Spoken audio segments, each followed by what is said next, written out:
Okay, so I am precariously balancing all these books and it looks more impressive than it really is, but it's not really, it's just a chunky series. Anyway, I digress. Today I am doing a video of the series that I managed to finish in 2020, which was one of my kind of reading goals. I wanted to conquer some of the books that I have been reading for far too long and just wrap up a few series that I've been in the middle of for ages and that I didn't need to be because they were already like completed, finished works. I just hadn't got around to finishing because I'm very notorious for starting a lot of new series and then getting scared and not completing them. So the first one of those, I'm literally just going to kind of brisk through them. So the first of those series is the Harry Potter books. This has been one that I've been giving myself as a reading challenge. For the past couple of years, I've done a reading vlog on each book, kind of reading it for the first time as an adult and kind of just seeing what my thoughts and feelings are, and then watching the movie associated with each book after each one and reviewing that too. So I've enjoyed my experience reading them. I think this year, to finish off the series, I continued, I want to say, with the Order of the Phoenix onwards. So I think I finished the last 3 books, possibly 4 books this year. And so yeah, that was a big feat for me because of course they get much thicker and darker, and yeah, I'm glad that I finally finished this series.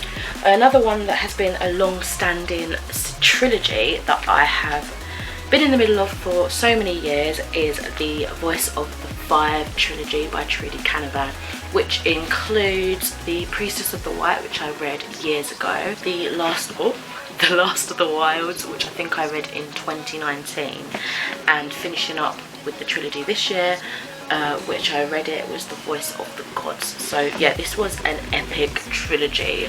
It's a fantasy, I'd call it adult fantasy. They are able to channel and speak with the gods, and they give them this kind of, they bestow this power on them. It's like a divine magic sort of thing. It's amazing. There's a war going on, there's quite a lot of political intrigue, so many things happen. It's an epic trilogy and I'm glad to have finished this. Then I have a sort of YA series that I finally finished this year, which is Jennifer Donnelly's The Waterfire Saga, starting with Deep Blue and Rogue Wave, which I read more or less when they came out, which was like 2015, 2016, and then I had a massive hiatus, and this year I finished their 2 final books, which were Dark Tide and Sea Spell. So this is a really fun series. I read on the back that it is like Percy Jackson but with mermaids, so I keep kind of reiterating that because it kind of is. It is an adventure series following 5 or 6 mermaids as they get told they're part of this prophecy and they have to save their underwater realms as well as the land dwellers because it kind of affects them as well. It's so much fun, very fast-paced, action-packed, a lot of friendship, loyalty, bravery, but also struggle in between characters and what they think's right, and it's amazing.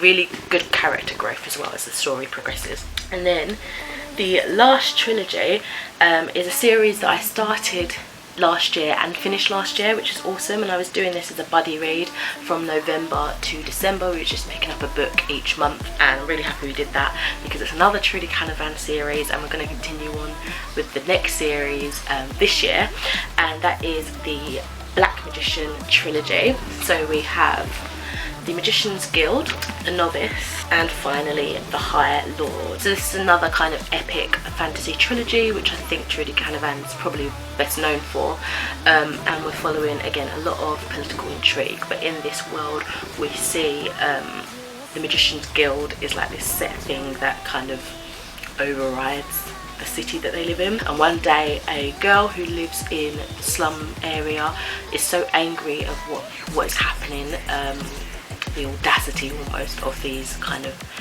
rich and powerful magicians, that she throws a rock and it manages to get through their force field, and so that alerts them that there's a magician out there, and they assume that it's a rogue magician because they don't believe anyone of the poorer classes to have magic, and it carries on from there. It's an amazing trilogy, very fast paced, but also a lot of slower moments where you get a lot of those quieter character build-ups, a lot of plot twists, a lot of intrigue going on. Amazing. Really enjoyed this trilogy and really enjoying Trudy Canavan as an author, as you can see, because I finished 2 series from her this year. So those are all the series I managed to complete in 2020. Not a lot, but you know, obviously I had the massive stack for Harry Potter, and then finishing off a quartet and then 2 trilogies. So I think it's pretty decent. I'm hoping to kind of continue on with that streak this year, just making sure that I knuckle down on some of the books, or maybe try to keep on top of new releases in a series. I've been doing that quite well for the Wayward Children series so far. I'm up to date. I'm nearly up to date with the Trials of Apollo books. But I do have some other series that I do need to finish. So yeah, that's it for this video. Let me know what series you managed to finish, what you thought of them, what you'd like recommend from the stack of books that you loved during 2020. And yeah, I'll speak to you in another video soon. Bye.